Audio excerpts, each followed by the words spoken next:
నీ అల్లుడు ఏం తప్పు చేశాడని చెప్తావు?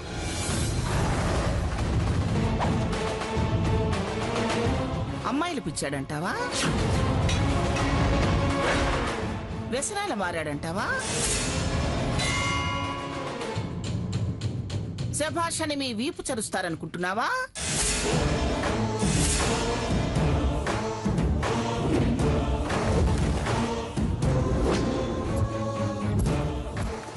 మీ వెనకాల చప్పట్లు కొడుతూ తిరుగుతారనుకుంటున్నావా?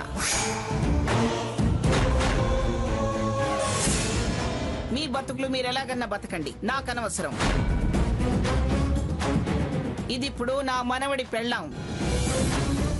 ఈ అహంకారి చేతిలో ఉన్న పిల్లాడు నా ముని మనవడు.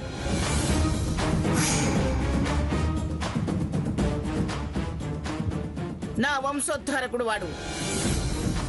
వాడి బతుక్కి ఏ లోటు రాదని హామీ ఇస్తారా మీరు?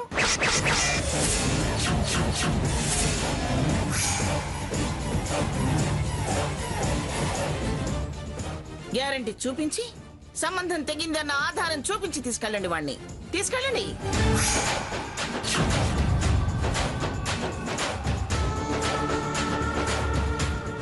విడాకుల కాగితాలు చూపిస్తారా?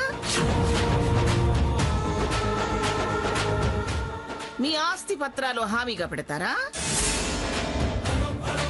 మీ బ్యాంకు డిపాజిట్లు గ్యారంటీ అని పెడతారా? ఏమిటి? ఏం మాట్లాడరేమిటి? ఏం సావిత్రి, ఏమిటి? దానికి నచ్చజెప్పి పంపిస్తాం పిన్ని గారు. అమ్మా,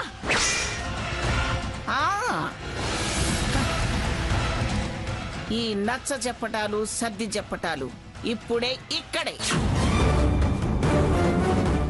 ఈ క్షణమే జరగాలి. ఈ కేసులో వాయిదా కోరే అవకాశం కూడా లేదు. లిటిగేషన్స్ పెట్టి వాళ్ళని బెదిరించి నన్ను తీసుకెళ్దాం అనుకుంటున్నారా?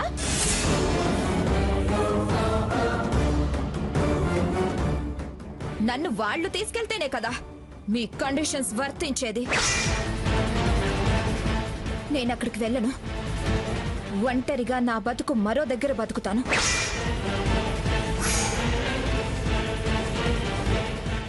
నా మీద దౌర్జన్యం చెయ్యాలని చూస్తే ఎవరిని సంప్రదించాలో వాళ్ళనే సంప్రదిస్తాను. అవన్నీ నాకు తెలుసు. నాకు తెలిసే. మహిళా సంఘాల్ని కలుస్తావా? మానవ హక్కుల దగ్గరికి వెళతావా? పద, నీ వెనకాల నేను వస్తాను. వాడి తప్పుకి సాక్ష్యాలు అడుగుతారు. ఈ కేసుకు సాక్ష్యాలు అవసరం లేదు. నా నోటి మాట చాలు.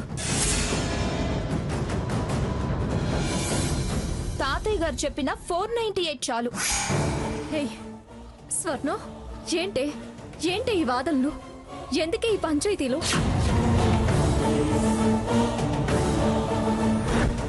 రావే, నా మాట విను. సాకేత్ మారాడే, పూర్తిగా మారాడు.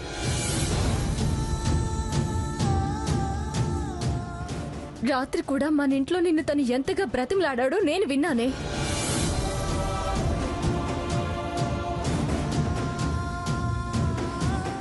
వద్దు, వేసిన శిక్ష పడ్డ బాధ చాలు.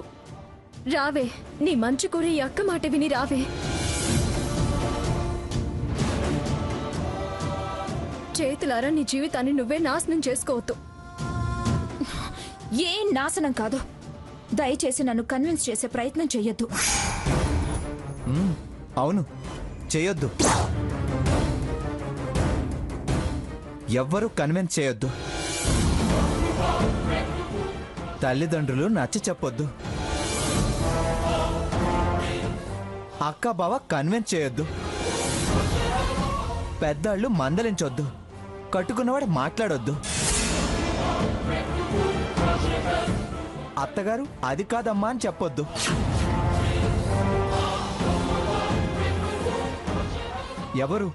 ఎవరు ఏం చెప్పొద్దు. గొప్ప నిర్ణయం తీసుకున్నావని అభినందించాలా? మెచ్చుకోవాలా? స్వర్ణ, దేనికైనా లిమిట్ ఉంటుంది, ప్రవర్తనకు అర్థం ఉంటుంది, హద్దు ఉంటుంది.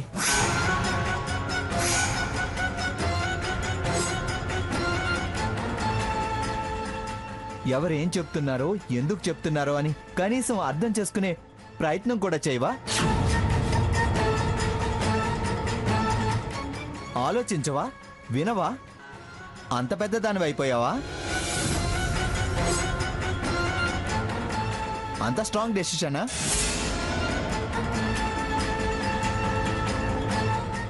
చూడు స్వర్ణ, మొత్తం వంశాన్ని అవమానించేంత తప్పు వాడేం చేశాడు?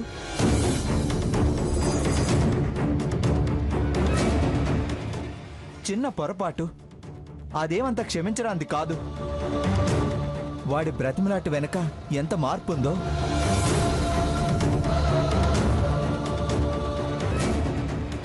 వాడెందుకు అంత ప్రాధేయపడుతున్నాడో ఒక్క క్షణం ఆలోచించలేవా?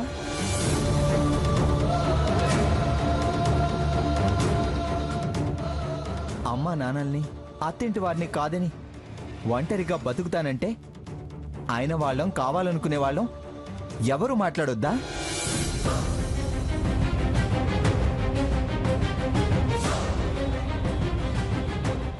నచ్చ చెప్పొద్దా? అంటే మేమెవరం నీకేం కాదా?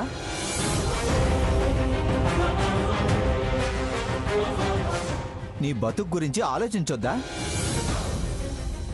ఇంతమందిని కాదని నువ్వు వెళ్తే నీ జీవితం నవ్వులు పాలవుతుంది. ఎందుకు అవుతుంది? ఎందుకు కాదు? కాదని నువ్వెలా అంత ఖచ్చితంగా చెప్పగలవు? నీ బతుకేం ఆధారం ఉంది? చూడు స్వర్ణ, అడుగు ముందుకు పడ్డం అంత తేలిక కాదు. వదులుకుంటున్నాను అనడం తేలికే, కానీ సంపాదించడం కష్టం. డబ్బే కాదు, ఏది సంపాదించాలన్నా చాలా కష్టం.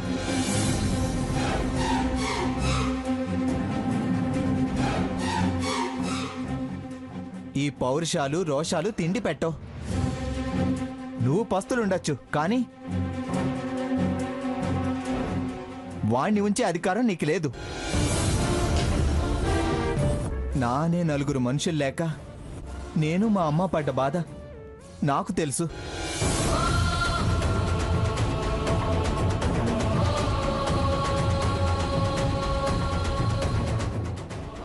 అమ్మ తనకు తాను నిలబడ్డానికి, నిలదొక్కుకోవడానికి ఎన్ని అవస్థలు పడిందో తను చెప్తే నేను విన్నప్పుడు నా కళ్ళు చెమ్మగిల్లాయి.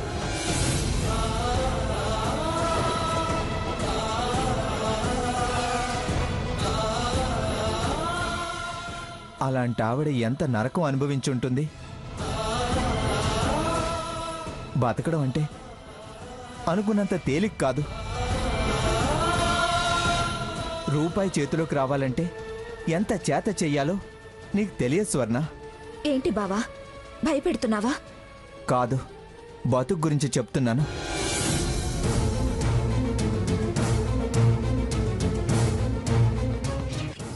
ధైర్యం ఉండొచ్చు, కానీ ఆ ధైర్యమే అన్ని విధాలా బతికించదు. వాడికి గొప్ప భవిష్యత్ ఇవ్వడం అనుకున్నంత తేలిక కాదు.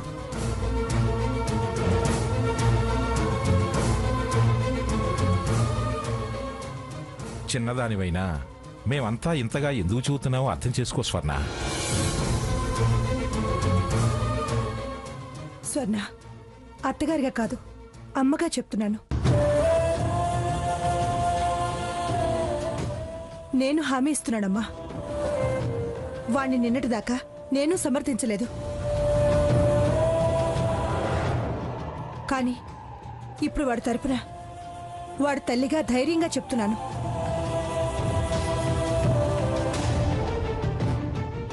వాడు నిన్ను మనస్ఫూర్తిగా ప్రేమిస్తున్నాడమ్మా. వాడు చేసిన తప్పులకి వాళ్ళ వాడే నలిగిపోతున్నాడు.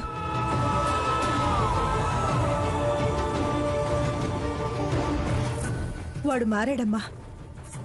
నా మాట విను. మొండిగా నా నిర్ణయం, నా అభిప్రాయం అనొద్దు. రామ్మ వెళదాం. వద్దు, నేను రాను. నన్నెవ్వరూ బతిమలాడొద్దు.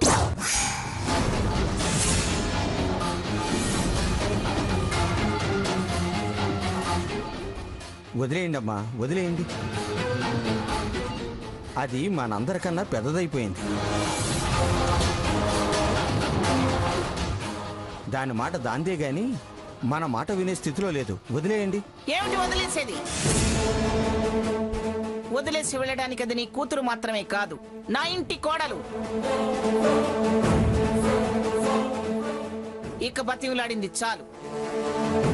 రేయ్, లాక్కెళ్ళి కార్లో కోలేయండిరా.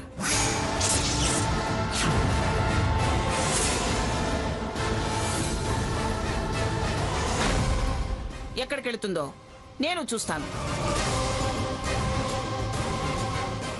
మంగా, లేకపోతే ఏమిటండి? ఎంతసేపు ఇలా సాగదీస్తూ సాగిలపడాలి? వద్దు, నా దగ్గరికి ఎవరు రావద్దు. నా దారి నాది. నేను రాను. స్వర్ణ, ఆగు. స్వర్ణ, ఆగమ్మా.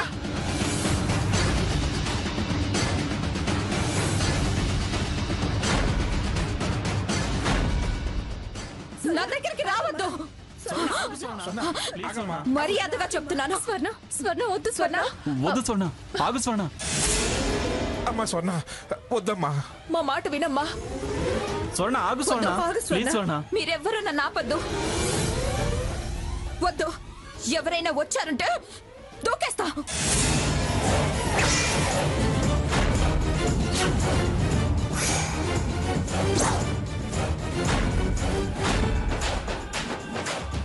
స్వర్ణ, స్వర్ణ వద్దు స్వర్ణ.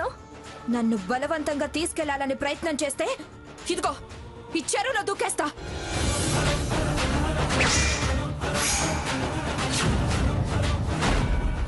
నా బిడ్డతో సహా చెరువులో దూకేస్తా.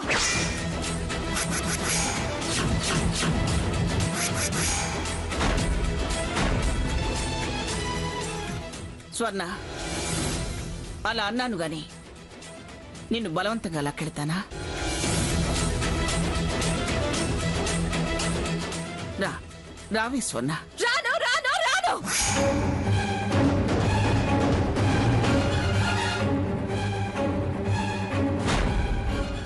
మీరు అడుగు ముందుకు పెడితే నేను ఇందులో దూకేస్తాను. స్వర్ణ. సరే, ఎవరం రాం.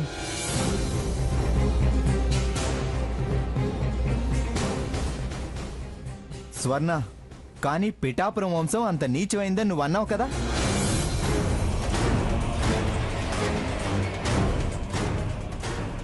ఆ వంశంలో పుట్టిన నేను మాత్రం మీ ఇంటితో, మీ పుట్టింటితో ఎలా సంబంధం పెట్టుకుంటాను? వద్దు, మీకు మాకు ఏ సంబంధం లేదు.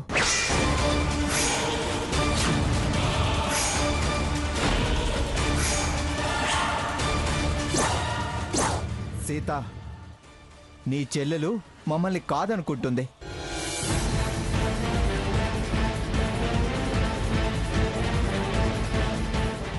చావుకు తెగించేంత అసహ్యం పెంచుకుంది.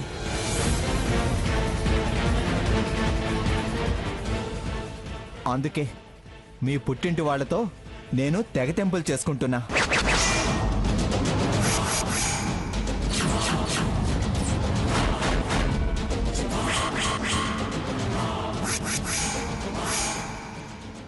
సీత, ఇక నుంచి నీ జీవితం నీది, నా జీవితం నాది.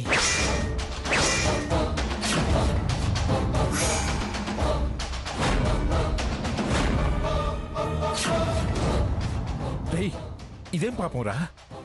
తనేం చేసిందిరా మధ్యలో? వాడేం పాపం చేశాడని ఈవిడి చెల్లెలు అంత నిర్ణయం తీసుకుంది?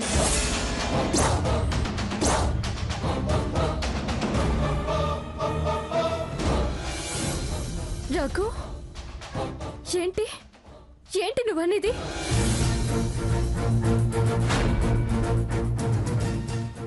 దీని మొండితనానికి మన బంధం తెగిందంటున్నావేంటి? తెగింది అనడం లేదు, తెగబోతుంది అంటున్నా.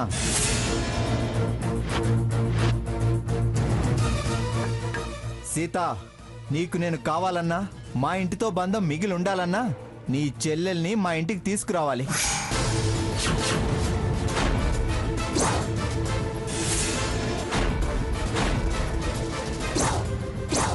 సామవేద దండోపాయం ఏం చేస్తావో నాకు తెలియదు.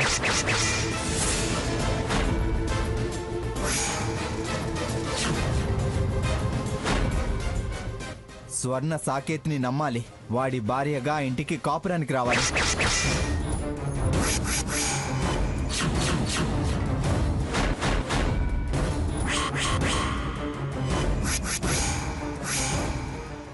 ఇదే నా నిర్ణయం, ఇదే నా నిర్ణయం, ఇదే నా నిర్ణయం, ఇదే నా నిర్ణయం, ఇదే నా నిర్ణయం.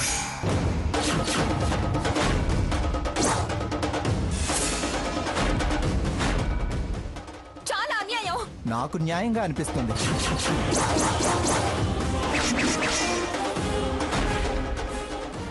రఘురాం, ఏంటయ్యా ఇది? వద్దు, నన్నెవరు ఏం అడగొద్దు. ఎవ్వరికి నేను సమాధానం చెప్పాల్సిన అవసరం లేదు. నా నిర్ణయంలో మార్పు ఉండదు. నిర్ణయంలో మార్పు ఉండదు. నిర్ణయంలో మార్పు ఉండదు. నిర్ణయంలో మార్పు.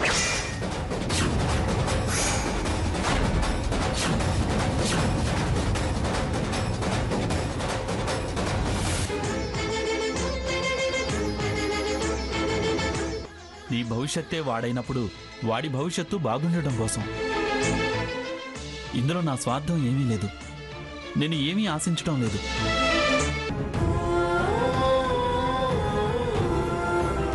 నీ ముందు తలొంచి చేతులు చాచి వీడికి ఆయుష్ పెంచమని, నన్ను మన్నించమని వేడుకుంటున్నాను.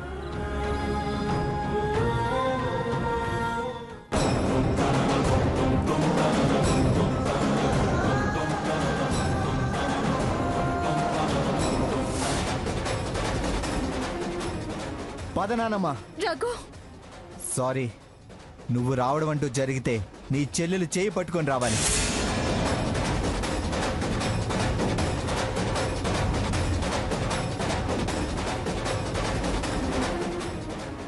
తాతయ్య పద.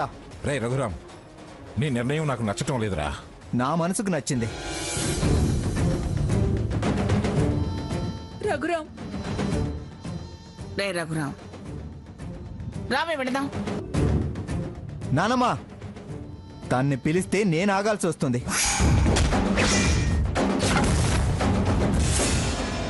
దారి మార్చుకోవాల్సి వస్తుంది. రే రఘురాం, అదంతే. నాకు స్వర్ణే ఆదర్శం.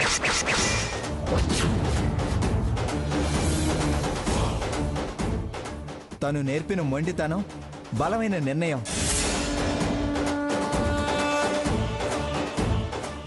పదండి వెళ్దాం.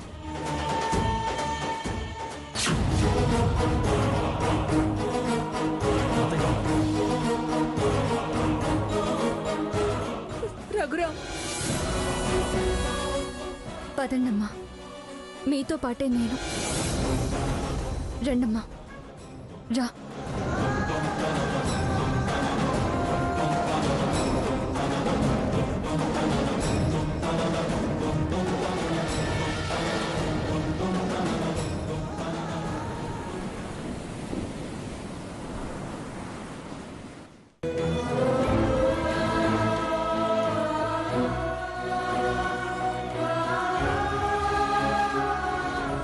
ఏం కర్మమ్మా మనకి.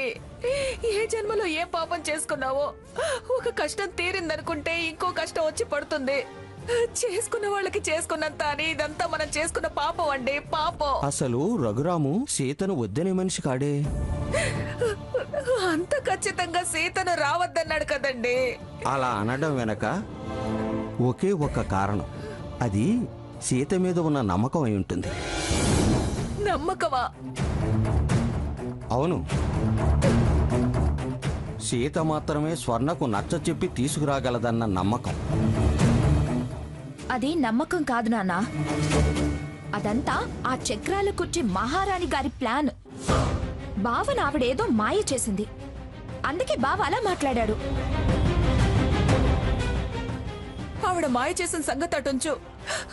నువ్వేమనుకుంటున్నావు? నీ మనసు మార్చుకుని వెళ్తావా లేదా? అది జరగని పని. అంతేనే. నువ్వు ఆ మాట మీదే ఉండు. అక్క చెల్లెళ్ళుగా పుట్టినందుకో మనమిద్దరం జీవితాంతం అమ్మా నాన్నల దగ్గరే ఉండిపోదాం.